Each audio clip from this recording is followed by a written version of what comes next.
Sweet baby Jesus. Scar. Scar. Sis.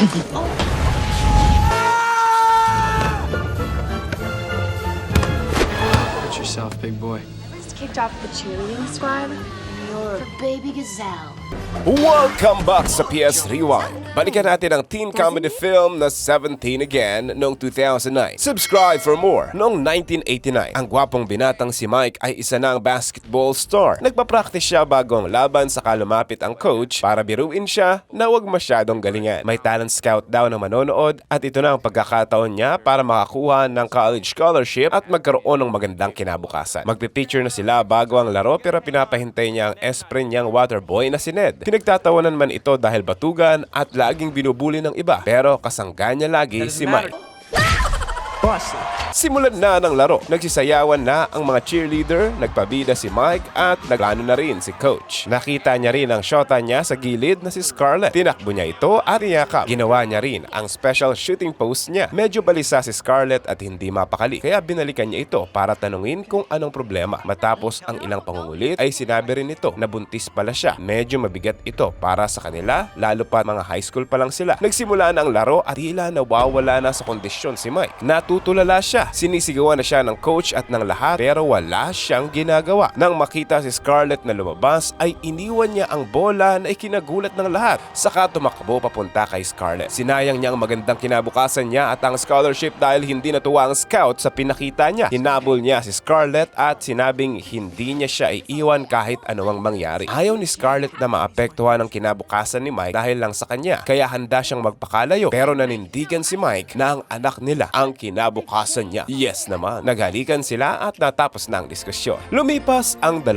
dekada. Nagising siya sa bahay ni Ned na sobrang yaman na ngayon pero isip bata pa rin. Pinalayas na pala sa bahay si Mike ngayon dahil hiwalay na sila ni Scarlett at ayaw din sumama sa kanya ng mga anak niya. Ganun pa man ay may malaking promosyon sa kanya ngayon sa trabaho kaya excited na siyang pumasok. Nag-meeting na sila kung saan inanunsyo ng boss ang bagong produkto na pampatigas na umaabot ng 4 na oras. Masayang masaya si Mike nang mabaling ang usapan sa promotion, naghanda na siyang tumayo nang tawagin ang katabi niya na nakakuha ng promosyon. Sobrang dismayado niya. Kaya nang matapos ang meeting ay kinumpronta niya ang boss niya. Bakit siya ang na-promote? 2 buwan pa lang siya dito. Ako, 16 years na at ako pa ang pinakamayabang dito. Pinakalma lang siya ng boss at kinausap ang tawag sa earpiece niya. Sa sobrang galit ni Mike ay dinurog niya ang earpiece sa pader saka lumaya sa walang kwentang kumpanyang ito. Sa pagbaba niya sa elevator, nakasabay niya pa ang mga chicks at ang na-promote. Binisita ang dating school niya at na-miss ang paglalaro. Nakita ang mga tropeo at ang lumang picture nila. Nakilala siya ng janitor at sinabing siya ang player na sinayang ang kanyang kinabukasan. Natawa lang si Mike at sinabing kung maibabalik ko lang ang dati, gagawin ko. Sigurado ka? Oo naman. Tinawag na siya ng anak niyang si Maggie at katakatakang biglang naglaho ang janitor. Sinama nila si Alex at nag-ice cream silang tatlo na para bang mga bata pa ang anak niya. Halatang hindi sila nabibigyang tuon ng papa nila. Lagi lang naglalaro si Alex at ang tipid magkwento. Si Maggie naman ay hindi siya naririnig dahil sa headset na hindi naman pala nakasaksak. Kalaunan ay hinatid niya na sila pauwi at excited na silang makaalpas sa kanya. Nakita niya ang ex-wife na si Scarlett sa bakuran na pinupulbos na ang mga gamit niya kahit hindi pa naman pinal ang divorce nila. Para sa kanya, tapos na ang relasyong ito matagal na dahil sawa na siya sa puro na lang reklamo sa buhay at paninisi ang ginagawa ni Mike at bukang bibig na mas maganda daw sana ang kinabukasan niya kung natupad ang mga pangarap niya. Nasira ng relasyon nila dahil hindi niya maayos ang buhay niya at hindi na rin siya kaya pang tiisin ni Scarlett. Kaya magkita na lang daw sila sa korte. Naiwang mag-isa sa labas at uulan na. Nag-drive na siya habang humuulan. Nagloloko bigla ang radyo sa di malamang dahilan at nang madaan siya sa tulay ay nakakita siya ng taong magpapatiwakal. Lumabas siya at sinubukang pigilan ito. Nang lumingon ay ang janitor pala ito at nginitian pa siya. Dumaan ang truck at naglaho siya bigla. Nang tingnan ni Mike ay nagulat siya na may kakaibang ipo-ipo sa tubig na nakikita ang binatang siya. Nadulas siya at nahulog. Kinabukasan, nabalot siya sa putik at nakiligo kay Ned. Nang makita niya ang sarili ay napasigaw siya sa gulat nang makitang binata na siya ulit. Nagising si Ned nang marinig ito. Hindi siya makapaniwala sa nangyayari sa katawan niya. At nang makita siya ni Ned ay pinaghahampas siya ng palakol dahil napagkamalang akyat bahay. Sinubukang magpaliwanag ni Mike pero hindi siya pinapaniwalaan. Buti na lang ay mas maliksi na siya kasi bata na siya siya ulit. Umabot pa sila sa labanan ng lightsaber na mga laruan lang naman. Binanggit ni Mike ang mga sikreto ni Ned para patunayang siya yun at nangahampasin na siya ay napansin niyang kamukha nga siya ng sa lumang litrato. Nagets niya na rin at sa gulat ay nabitawan ang litrato na bumagsak sa ulo ni Mike. Kalaunan, nilabas ni Ned lahat ng referensya niya sa comics at pelikula kung anong dapat gawin ni Mike. Dapat raw ay meron siyang spirit guide na may ipapagawa sa kanya. Walang maisip si Mike pero sumagi sa isip niya ang janitor. Agad niyang hinagilap ang janitor sa school pero nang tanungin niya ay mag-isang janitor na babae lang pala ang nandun. Sinubukan niyang tawagin ang anak niya pero hindi siya pinapansin sa ganitong itsura. Nagloko ang ilaw at may nakita siyang tubig na tinutukoy siya patungo sa basketball court.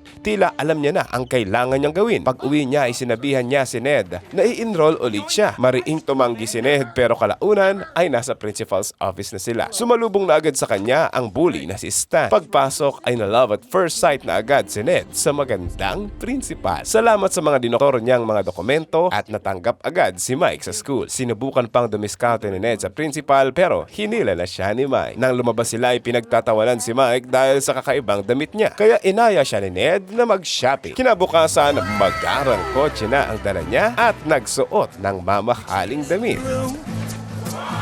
Agad na napukaw ang atensyon ng lahat na parabang siya ang bida sa eskwelahan. Saktong recess na at nagsilabasan lahat. Natabunan siya ng mga tao at nabangga-bangga sa tabi. Sa unang klase ay tinawagan siya ni Scarlett na late na daw siya para sa divorce hearing nila para makuha ang custody ng mga bata. Nag-alibay siya na sinasabing sa ibang bansa siya at magpa-reschedule na lang. Kalaunan ay napansin siya ng parehong coach na matanda na ngayon at inalok siyang sumama sa team. Tinawagan niya agad si Ned tungkol sa mabuting balita. At pagkatapos ay may narinig siyang ingay sa CR. Nakita niya ang anak niya ang binalot ng duct tape ng mga bully. Laking galit niya sa may gawa nito at naawa naman sa anak niya. Ang basketball team daw ang may kagagawa nito. Kung gusto mong mapuksa ang lahat ng mga bully ay subscribe ka na para sa marami pang pelikula. Gusto niyang tulungan ang anak niya sa lahat ng problema niya sa school kaya nakipagkaibigan siya at nagpakilala bilang Mark na anak daw ng Uncle Ned nila. Pagkatapos ay magkasama na silang kumain. Napansin niyang may gusto si Alex kay Nicole na cheerleader. Dumating na din ang basketball team na nambuli sa kanya na pinangungunahan ni Stan. Boyfriend din pala ito ng anak niyang si Maggie kaya naglaplapan sila. Nang lapitan ulit nito si Alex ay pinigilan niya ito at pinahiya sa lahat. Binato sa kanya ang bola pero nasalo niya ito at pinaglaro-laruan pa ito habang tinuturuan niya ng leksyon si Stan.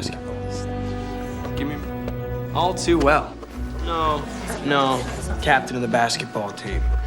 Dates the pretty girls. Stan here. According to leading psychiatrists, Stan's a bully for one of three reasons. Banging on the closet door trying to get out. Stan has a small wiener.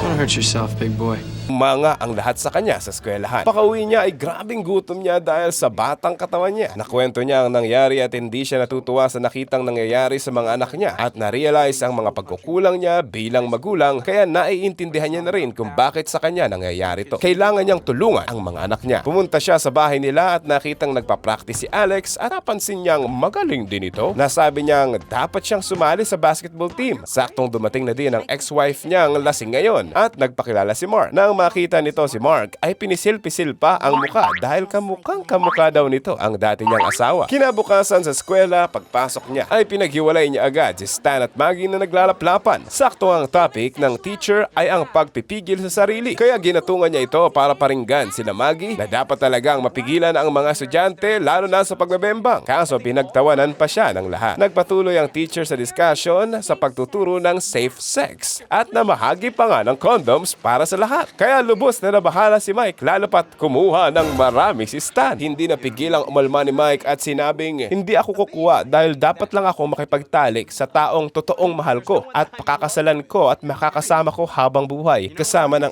aking mga anak, etc. etc. Naantig ang lahat sa mga sinabi niya kaya binalik nila ang mga kondom. Lalong natuwa si Stan dahil mas makakarami daw siya at hinalikan pa si Maggie. Hindi nakapagtimpi si Mike at sinugod siya. Nabugbog pa si Mike at nakuhanan pa nga ito ng video video na napanood ng lahat. Napatawag tuloy siya sa principal's office na ikinatuwa naman ni Ned para magkaroon siya ng pagkakataong magpa-impress sa principal. Kalaunan, bumisita ulit siya sa bahay at naabutan si Scarlett na nag-aayos sa bakuran, kaya tumulong na rin siya para mapalapit at malaman ang mga pagkukulang niya bilang asawa. Tinutulungan niya rin si Alex sa training at pinapaghiwalay si Maggie at Stan. Pagkatapos ng tryout ay binalita nila kay Scarlett na pareho silang nakapasok sa basketball team na lubos na ikinatuwa nito at pinakita naman sa kanila na tapos na ang magandang bakuran. Napahanga si Mike at binola-bola pa nga siya nito. Kaso kailangan niya na palang maghanda kasi may date pa siya ngayon. Nag-practice pa siyang sumayaw kaya nang makita siya ni Mike ay sinamantala na nitong tulungan siyang mag-practice. Natanong pa niya kung may pag-asa daw bang magkabalikan pa sila ng dati niyang asawa at sumagot siyang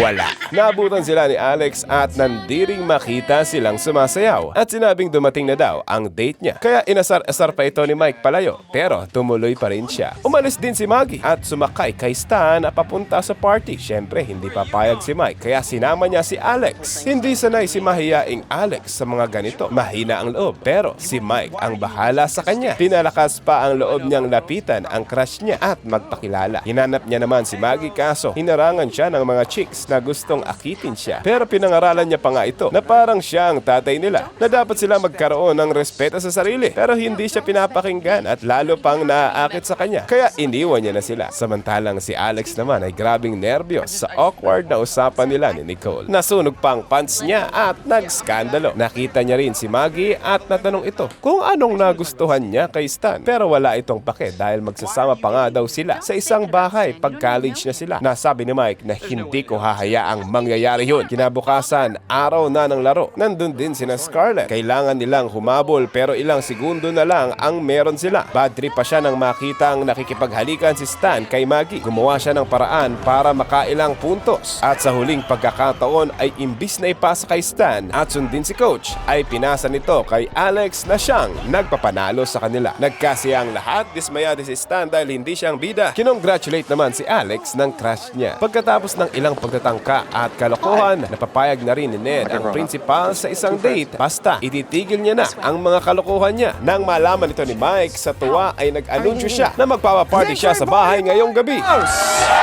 Maya-maya ay nakita niyang umiiyak si Maggie dahil nakipaghiwalay na daw si Stan sa kanya dahil tumanggi siyang makipagbembang. Kinatuwa ni Mike na malaman ito. Pinakalma niya ito at pinayuhan. Kaso sa kanya na pala na akit ang anak niya at sinubukan pa siyang halikan. Kaya umiiwas na siya at umalis. Kinagabihan ay nagsipuntahan ang lahat sa bahay ni Ned at nag-party. Kalampungan na rin ni Alex si Nicole. Samantalang si Ned at principal naman ay nagde-date sa mamahaling restaurant na walang alam sa nangyayari sa bahay niya. Nagpakatotoo na si Ned na nagustuhan ni principal. Gusto pang makipagbalikan ni Stan pero tinaboy na siya ni Maggie dahil meron na daw siyang iba. Pinalayas na siya ni Mike pero ininsulto pa nito si Maggie kaya sinuntok niya ito pero nakailag. Nag-counter si Stan kaya tulog si Mike. Paggising niya ay nasa kandungan na siya ni Maggie na may gusto na sa kanya. Pilit siyang lumalayo pero akala ni Maggie ay nakikipaglaro siya.